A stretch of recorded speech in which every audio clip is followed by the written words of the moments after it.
Bonjour chers amis du web également. Ça fait 5 ans que je me prétends être un homme heureux. Et aujourd'hui, je le suis triplement ou quadruplement heureux. Pourquoi? Comme je le disais tantôt, ça fait 5 ans que j'avais un rêve. Un rêve, c'est de monter quelque chose, une organisation pour m'occuper des enfants. Et ça fait 5 ans que ça marche, grâce au soutien de mes amis et de vous tous. Ça, c'est le premier point. Et quand on a eu cette idée-là, qu'est-ce qu'on voulait? On voulait aider les autres, avec le petit moyen qu'on a, pour améliorer notre entourage, la vie de notre entourage. Il y a beaucoup de situations que les uns vivent et les autres vivent également, mais personne ne fait rien. Que faut-il faire? Laisser faire? Regarder? Croiser les bras? Non. On s'est dit, ok, avec le peu de moyens qu'on a, on va essayer de faire quelque chose. On a monté la SBL Voix d'Ébène, et je ne peux pas énumérer tout ce qu'on a fait. Vous êtes ici, vous savez tout ce qu'on a fait, et ça marche. Et le premier point pourquoi je suis très content aussi, c'est parce que vous avez suivi les informations. À la télévision, qu'est-ce qu'ils ont dit? Qu'ils vont commencer à enseigner l'histoire de la colonisation du Congo. Et nous, on s'est battu dès le début. On n'a pas attendu la télévision ni les ministres pour parler de devoir des mémoires. On l'a fait, on parle de l'esclavage, on amène les enfants au musée pour voir ce qui s'est passé. Et un peuple ne s'est pas avancé, un peuple ne peut pas être en paix sans connaître l'histoire et surtout nier l'histoire. Et moi, j'ai la chance, j'étais dans plusieurs milieux. Milieu ouvrier au port d'Anvers, milieu avec des gens qui sont plus intelligents, entre guillemets, qui ont de plus gros diplômes. Mais je remarquais une chose, c'était l'ignorance totale de l'histoire. Surtout en ce qui concerne mon pays d'origine, le Congo. Vous ne connaissez absolument rien. Et ce n'était pas de leur faute, ni de votre faute non plus. On ne vous enseigne pas ça à l'école. Et en plus, vous ne lisez pas. Vous avez ce que moi j'appelle une bombe à retardement. C'est vos smartphones. Vous avez tout là-dedans. Du bon et du mauvais. Mais la plupart des gens utilisent ça dans le mauvais sens. C'est suivre le maboké, suivre le théâtre de chez nous, rigoler. Mais jamais apprendre quelque chose de positif sur l'histoire, sur autre chose. Voilà pourquoi j'ai dit que c'est une bombe à retardement. Ça peut vous faire avancer tout comme ça peut vous aboutir. Mais malheureusement, ce que moi je constate, avec les enfants dont je m'occupe, ça aboutit plus les enfants que ça entraîne leur émancipation. Et pourquoi j'ai donné cet exemple-là? Quand moi j'étais enfant, il n'y en avait pas. On n'avait que la bibliothèque, et en plus, c'était pas partout. Et on lisait, et moi, mes premiers bouquins que je pris dans mes mains, que je suis lire, c'était Tintin au Congo. Et j'avais toute la collection des Tintins. J'avais toute la collection d'Astérix. Et j'en ai d'autres, c'était les Bobé Bobette, le Killordine, les Lucky Luke, il y en a beaucoup, et le Choc d'année. Il y a beaucoup de livres que je lisais, en plus on n'avait que ça à faire. Il n'y avait pas tant d'expressions comme maintenant, pas de télé, puis j'étais à Kisangani, la télé c'était, il y avait des heures pour avoir la télé. Et comme on était loin de la vie, c'était décalé, donc on n'avait pas souvent la télé. Alors qu'est-ce qu'on faisait? On lisait. Et en lisant, on apprend, et les Français, des gros mots, des beaux mots, voilà, des tournures de phrases, et surtout moi ce que je lisais c'était l'histoire. Et l'histoire, voilà comment moi je suis devenu un autodidacte en histoire. C'est avec ces messieurs Alix. C'est un héros de bande dessinée. Avec l'auteur de Alix, il y avait écrit sur Rome, sur tout ce qui est ancien. Et moi, quand je suis tombé sur ce livre-là, j'avais encore 12 ans, je ne croyais pas à mes yeux. Pourquoi? Parce que ça se passait en Afrique. Qu'est-ce que vous savez de l'Afrique? Toujours quelque chose de négatif. Il y a 2000 ans, il y a 3000 ans, 4000 ans, c'était pas comme ça. C'était l'apogée. C'était les sommets de la connaissance du monde entier. C'était en Égypte. Et l'Égypte se trouve où? En Afrique. Mais quand vous posez la question aux gens sur l'Afrique, personne ne sait. Et quand je vous dis en plus que ces gens-là étaient de noirs, les égyptologues vont dire, mais il est fou ces messieurs. Et moi, j'ai fait 4 voyages en Égypte, et je peux confirmer que dans ces temps-là, avant Cléopâtre, c'était de noirs. Voilà. Et ça, c'est encore un sujet tabou. Et c'est monsieur Sankata Diop, qui a écrit aussi sur l'Égypte. Il a défendu cette thèse-là. On l'a combattu. On ne l'a pas cru. Ou on veut juste falsifier l'histoire. Je ne sais pas. Mais moi, j'ai des preuves que quand j'étais en soins, j'étais clair de peau. J'étais clair de peau et j'étais avec ma femme, on l'appelait la Nubienne, et moi, j'étais pas Nubien. Enfin, le Nubien, c'était de noir. Et on en a vu. Et on était là. Je ne vous raconte pas ce qu'on m'a dit, mais c'est ce que j'ai vu. De mes propres yeux, vu. Et ça, c'est un livre que les gens ne connaissent pas, que les Africains ne lisent pas. Vous lui dites Sankata Diop, ils ne connaissent pas. Vous lui dites Théophile Obenga, ils ne connaissent pas. Ils disent que les Africains n'écrivent pas. Et c'est faux. Peut-être que vous n'avez pas les temps, pas les moyens d'acheter de livres. Il y a quelqu'un qui m'a dit un jour, j'ai acheté un livre, c'était 25 €. Il me regarde, mais 5 €, si j'ajoute 10 €, c'est un sac de riz. Voilà. On a rigolé, je dis, monsieur, tu as raison. Mais moi, je ne bois pas, je ne fume pas, contrairement à lui, qui dépensait beaucoup plus d'argent à la cigarette et à la boisson. Et moi, je ne buvais pas assez des livres. Mais lui me prenait pour un fou. Mais lui avait besoin de son sac de riz, de sa bière et de sa cigarette.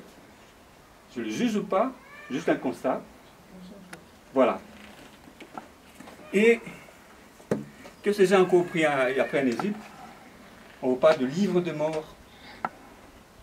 Ces livres de mort, c'est les Européens qui ont traduit ça comme ça. Mais le vrai sens, ce n'est pas ça.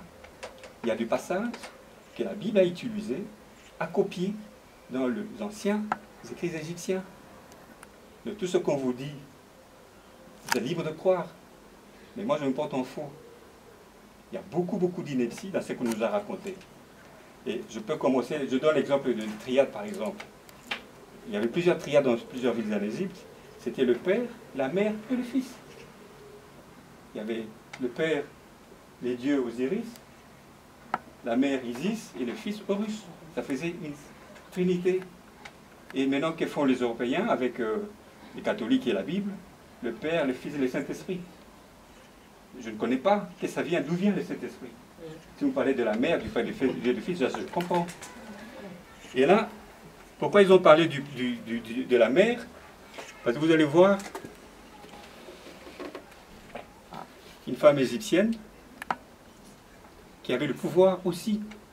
Et dans le temps, à part l'Égypte, partout, il y avait le matriarcat. Il y avait le matriarcat, c'est-à-dire la maman, qui donnait le pouvoir ou qui avait plus d'importance pour la transmission du nom et autres là. Pourquoi? Parce que tout le monde savait que cet enfant sort des entrailles de cette femme. De l'enfant appartenait à la femme.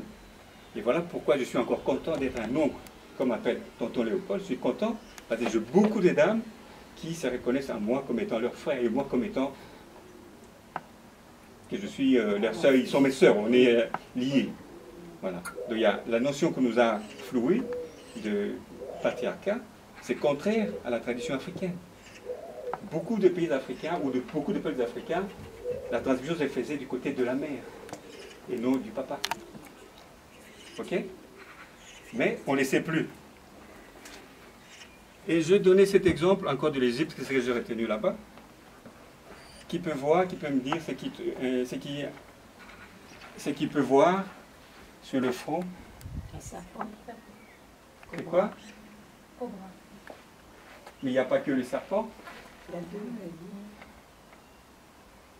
Voilà, vous regardez sans voir ou vous...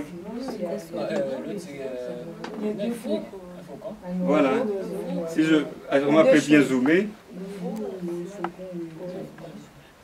il y a les serpents, il y avait un genre aigle, vautour, chacal, comme vous pouvez dire, et c'était un oiseau qui protégeait. Et quel est le rôle que jouaient les serpents?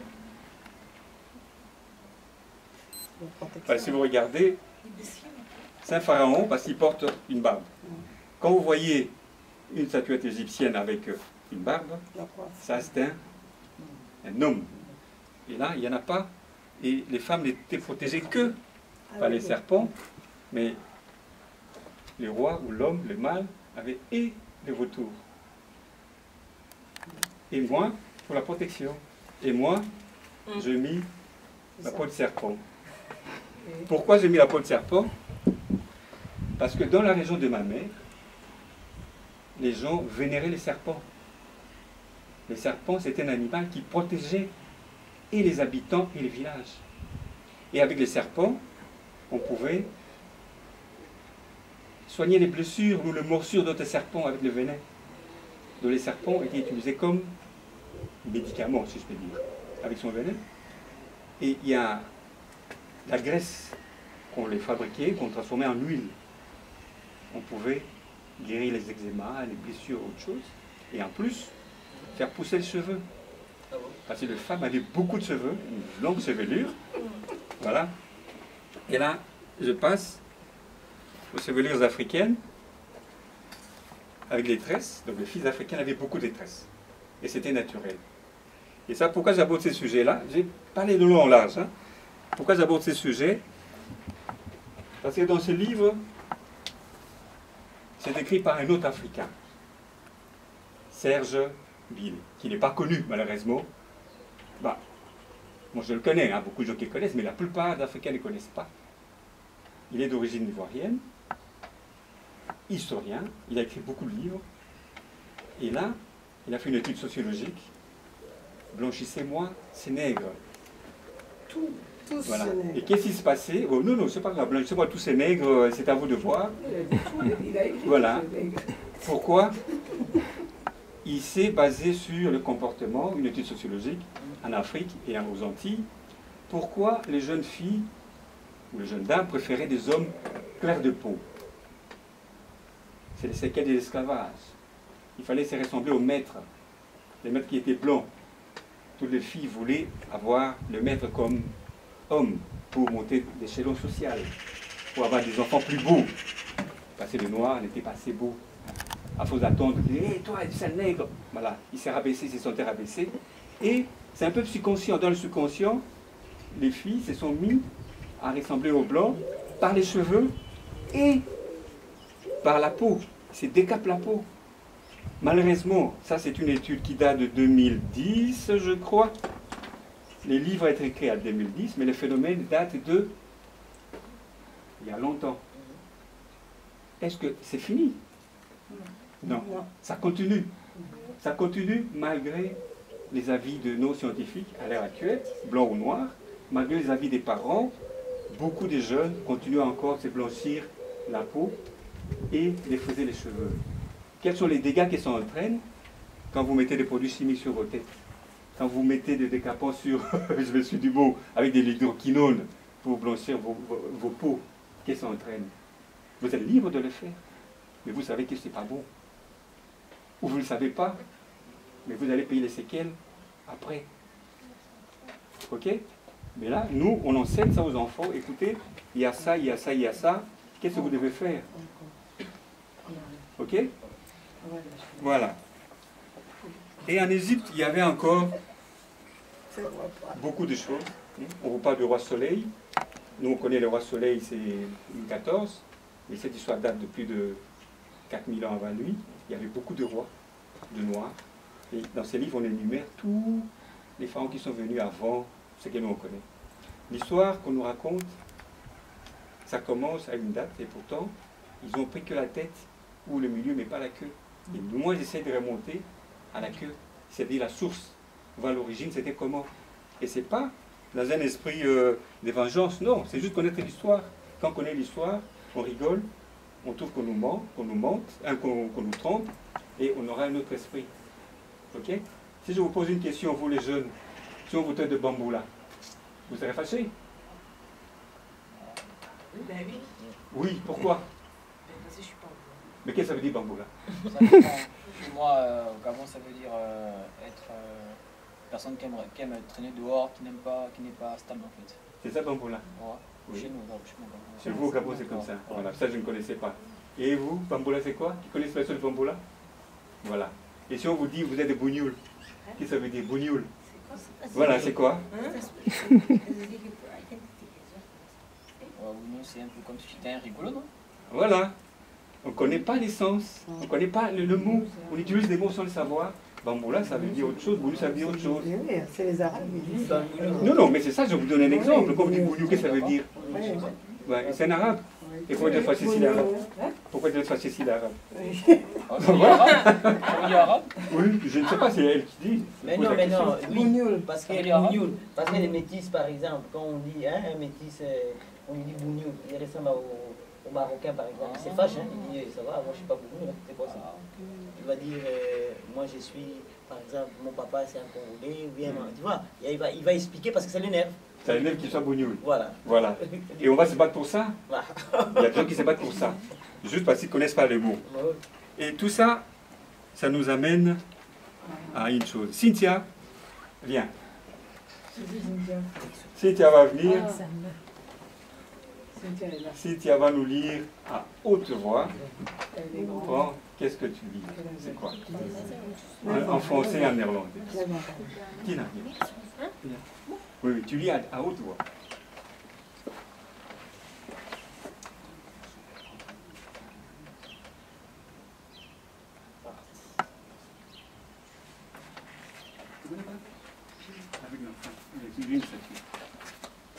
Tu peux lire à haute voix?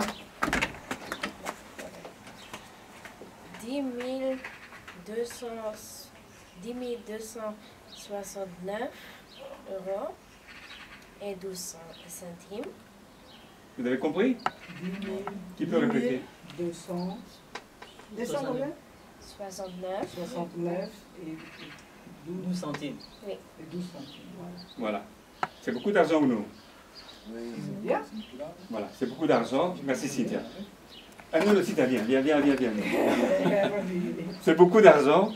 Pourquoi? Parce qu'il y a une année et demie, comme d'habitude, comme j'ai dit strictement au cadre de paiement RE, vous avez initié un programme de cotisation, comme quoi on va essayer de boucler notre triangle de l'Europe, Afrique et Caraïbes pour suivre le circuit de l'esclavage. On est ici en Europe, tous ces enfants sont nés ici, ils ne connaissent pas l'Afrique, et on s'était dit on va aller en Afrique, et on va aller où? On va aller visiter l'île de Gorée. Mais pour aller visiter l'île de Gorée, il nous faut de l'argent. 20 millions. 20 Voilà. millions. Des millions. Voilà. Beaucoup d'argent. Il nous faut beaucoup 20 d'argent. millions. Mais l'argent, on n'en a pas. Quand je dis qu'on n'en a pas, c'est qu'on ne veut pas en avoir. Parce que quand je vois comment on dépense pour décaper la peau, pour teindre les cheveux, pour prendre la bière, pour la cigarette, on sait faire ce que nous, on va faire maintenant. Et on a décidé, il y avait un groupe de personnes, surtout vous, les dames, hein, merci Hilde, merci Angèle, Néni et autres, on cotisait 30 € le mois. On cotise encore 30 € le mois. Dans 2 ans, ça fera 720 € par personne. Et avec 10 000 €, on a déjà notre billet, ou nos billets pour le Sénégal. Allez, applaudissez.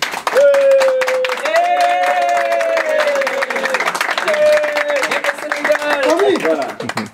On a déjà notre billet ou nos billets pour le Sénégal.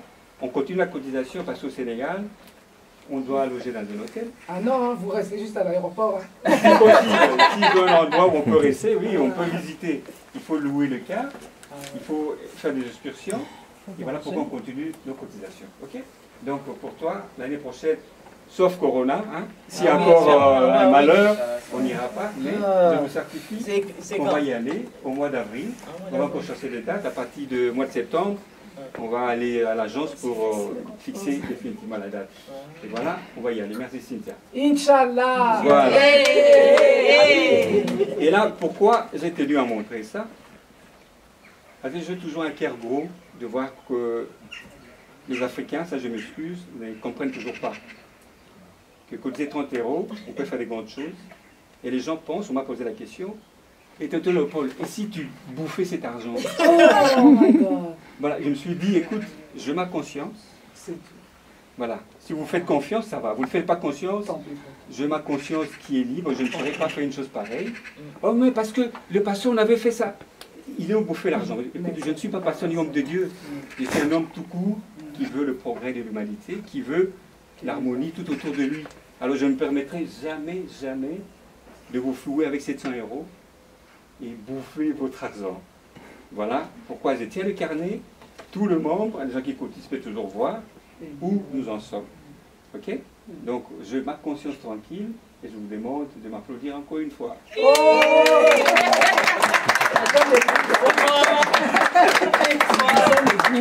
Voilà. C'est pas fini.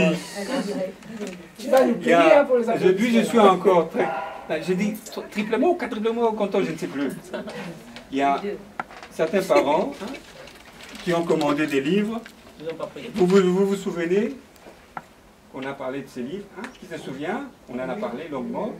Et l'auteur, Serge Diantantou, c'est un Congolais d'origine, qui vit en France. Et pour moi, j'admire ces messieurs qui ont une connaissance historique phénoménale. Et moi, je le lis, je gobe ses paroles, tout en vérifiant, bien sûr.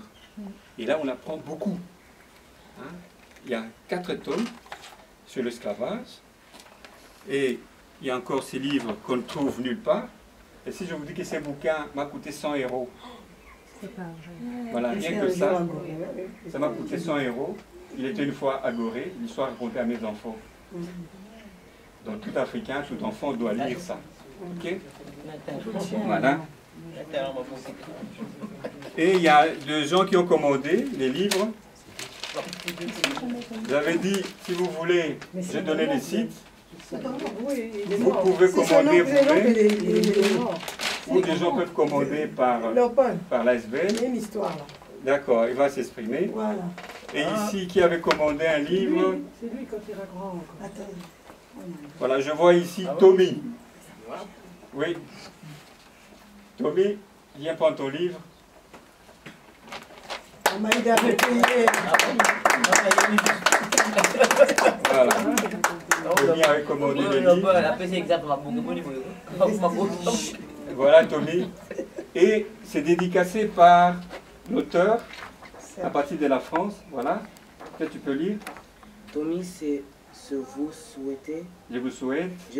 Je vous souhaite une bonne et heureuse lecture. Et quel est son nom? Le nom est là. S. Diantantou. Voilà, Serge Diantantou. Voilà. Serge Diantantou. Voilà, oncle Serge, ton livre est bien arrivé. Et merci encore, Tommy. Oui. Et ici, mais la personne n'est pas là, c'est la petite Valentina. Sa maman avait commandé, mais voilà, ça c'était une dédicace de Valentine et qui n'est pas là. Voilà. Oui. Et il y a encore un carton. Ici, il y a encore un nouveau livre qui est sorti.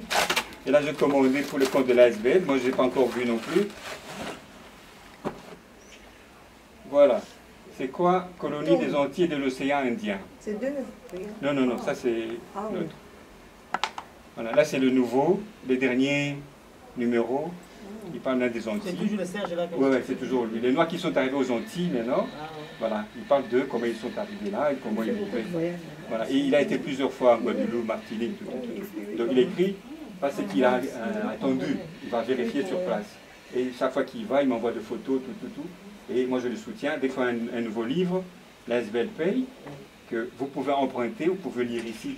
Et si vous voulez commander, je vous donne les sites où moi je commande, vous me remboursez, vous me payez comme vous voulez. C'est 15 € plus 3,50 € de frais, donc disons 20 € au total. Et ça, les livres que je commandais encore, j'ai encore tiré les oreilles. C'est Boulambemba, c'est une île au large du Congo. Voilà, Boulambemba. C'est un livre que j'avais et que j'ai prêté à quelqu'un qui ne me l'a pas rendu. Bon, voilà, vous savez, c'est comme ça. On peut faire confiance. Michel, c'est un grand garçon. Il me dit, Prête-moi le livre, je veux lire, je le prête, il ne me rend pas. Non, il est là, monsieur. Non, l'emprunteur. Mais il est ici quelque part dans la nature. Il faut le chercher. Voilà, il ne trouve pas. Voilà. Il trouve pas quoi? Voilà, il ne trouve pas. Soit il garde chez lui ou voilà, je ne sais pas. Maintenant, si quelqu'un est intéressé, il lit Il ici doit chez payer, toi. voilà. Ou Soit il il paye paye, ici. voilà, tout à fait, voilà. Ah oui, c'est comme à la bibliothèque. Voilà. Nous, on apprend, on est trop large, mais on finit par apprendre. Voilà. Et là, c'est les dernières commandes. Et en plus, on me filme pendant que je lis. Voilà. Et il va encore plus loin. Même si c'est... Il y a, je vous disais que tantôt, quand j'étais enfant, moi je ne lisais que les auteurs européens, hein, européens, belges, français. Mais à l'heure actuelle, vous n'avez pas d'excuses. Hein, je vous regarde bien dans la caméra. Vous n'avez pas plus d'excuses, vous, la jeunesse actuelle. Pourquoi? Il y a un auteur africain, ça dit entendu. Il y a un auteur africain, Barli Barouti. Il y en a d'autres. Mais les deux, que j'ai acheté le livre, que j'ai trouvé leur livre, et les deux, lui il est à Bruxelles, à Overijse, hein, Barli, il est ici, il vit ici en Belgique, et Serge vit en France. On peut commander sur Internet ou passer par chez moi. Et ce sont des histoires, par exemple, les singes jaunes parlent du métissage, les enfants que les Belges ont oubliés en Afrique. Ils ont fait des enfants, voilà, ils ont fait des enfants avec des femmes, sans se marier, puis ils étaient déjà mariés, et ils ont abandonné les enfants. Certains ont accepté de reconnaître ou de supporter les enfants, mais beaucoup ne l'ont pas supporté. Et pire encore, Mira, tu as quel âge? 19 ans, imagine, à 19 ans, si tu avais un enfant à 16 ans, ou à 14 ans. Voilà. Puis s'ils avaient des enfants déjà, des rapports sexuels avec des enfants de 14-15 ans. Mais les mots pédophiles n'existaient pas encore. Donc on ne peut pas dire qu'ils étaient des pédophiles. Mais c'était normal à l'époque, attention. Quand on juge l'histoire, il faut toujours faire attention dans quel contexte on vit. Est-ce que c'était légal, c'est pas légal, c'était bon, c'était pas bon. On ne porte pas des jugements. En tant qu'historien, on doit juste relater les faits. Dans ma famille, on a des grands-mères qui ont eu des enfants à 14 ans. Dans ma propre famille. Et pour eux, c'était l'apogée, faire un enfant avec un blanc. Voilà. C'était comme ça, hein, les filles. Maintenant, vous imaginez, toi, tu as 19 ans, un monsieur de 40-50 ans qui vient te draguer, qu'est-ce que tu vas dire? Tu es malade, voilà, pédo, tu vas dire pédo. Voilà. C'est comme ça l'histoire. Bon. Je crois que je vais finir là. Oui, c'est pas fini. Et qui peut venir me dire ce qu'il voit ici? Qui peut venir ici et dire ce qu'il remarque ici? Deux serpents. Voilà, madame a dit deux serpents.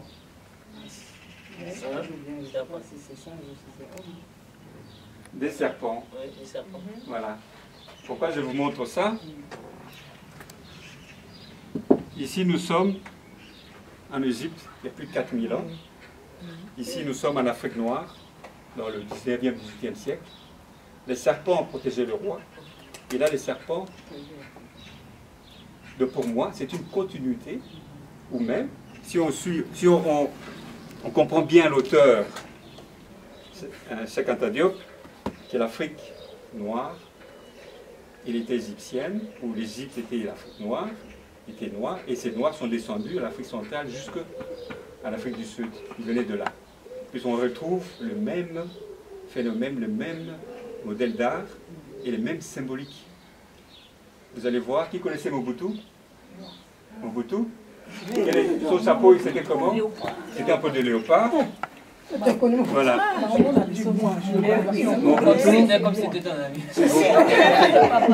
Mobutu, sa toque était en léopard. Pourquoi? Parce que ça représentait l'habit du chef. En Égypte, on voyait les sages qui s'habillaient en peau de léopard, c'était l'élite, c'était les membres du haut sommet. Et Mobutu a compris cette histoire-là, je ne sais pas qui lui a dit, il était en toque de léopard. Non, c'est pas moi.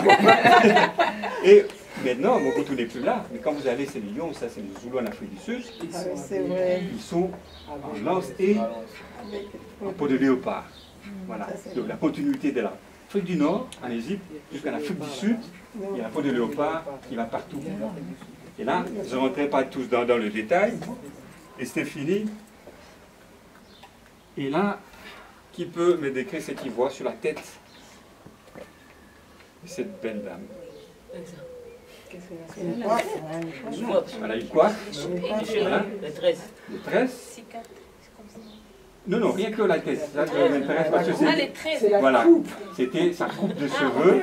Et dis oui. Voilà. Et je vous dis une chose, Armand. La chevelure était importante et c'était codé. Ah oui, oui, oui. Chaque tribu, chaque rang, hein, dans les rangs différents, étaient reines, étaient princesses, étaient courtisanes, ils avaient des coiffes différentes. Et on pouvait hiérarchiser les gens en fonction de leur coiffe et en fonction de leur tatouage. Bon, ça on ne rentre pas aujourd'hui, parce que c'est lié à ces livres-là. Quand on dit baptisez-moi ces nègres, on les a blanchis et coiffés. Ou décoiffés. Voilà. Et maintenant on ne se rend pas compte. Donc pour moi, l'homme noir est perdu. Donc il nous faut une renaissance. Mais justement, voilà notre but, c'est ça. C'est faire conscientiser les gens de leur valeur, de leur importance, de leur histoire. Que tout ce qu'on nous a raconté, moi j'ai toujours dit que c'était faux. Tout était faux ou tout a été pris au milieu. Dernièrement, je vous ai dit que l'histoire de l'esclavage, comme quoi on dit que le noir ont vendu le noir, moi je me suis porté en faux. Pourquoi? Parce qu'on a commencé cette histoire au XVIIIe siècle à raconter ça, mais pourtant la pénétration européenne a commencé au XVe siècle.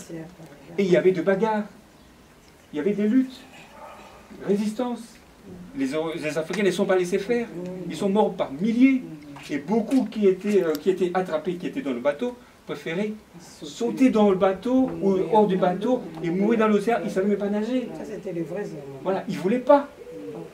C'était leur forme de résistance. Bon, ceux qui sont arrivés sur place, qu'est-ce qu'ils ont fait? Ils ont résisté aussi. Ils ont résisté à la famille, au coup. Moi, je félicite tous ces gens-là qui ont souffert sous le joug. Et vous, les femmes, ça je le dis, attention les femmes, si je vous raconte en détail, je ne sais pas comment vous allez prendre ça. Moi, je parle ça avec détachement. Les femmes, c'était des esclaves sexuels. C'était pire, les femmes. Voilà. Les femmes ont souffert en Amérique. Les femmes noires. Voilà. Bon. Et à la fin, notre mascotte ou notre emblème, je ne sais pas qui peut me décrire ça. Moi, je sais peut-être. L'emblème du bois d'ébène.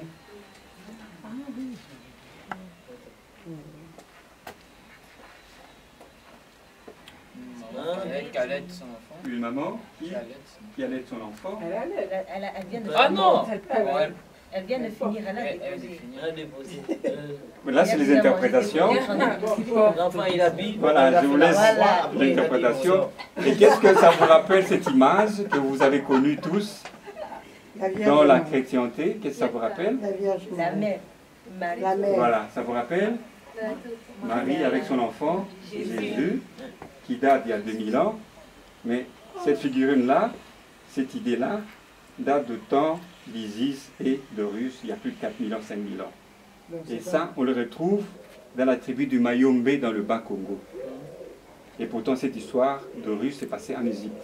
Mais ils ont transformé son nom, elle s'appelle. Voilà. Ils ont reconnaissé son Alors, à vous de conclure, moi je vous raconte l'histoire.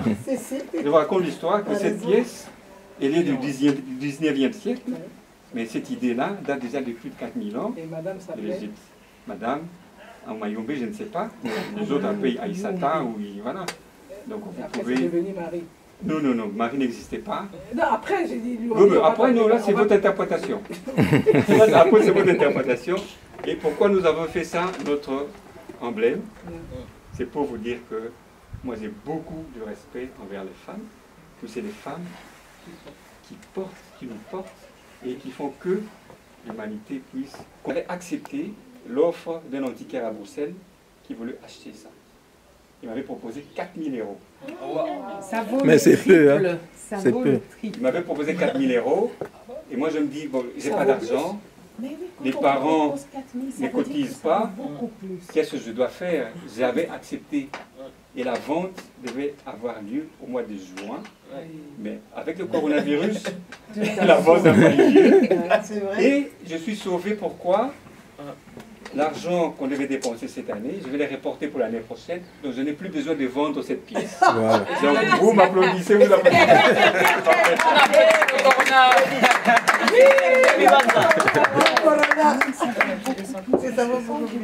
Voilà, je finis. La mère et l'enfant. Il faut qu'on va lui c'est une pièce, lui, après, s'il va la regarder, Michel, tu peux vérifier sur Internet. Hein?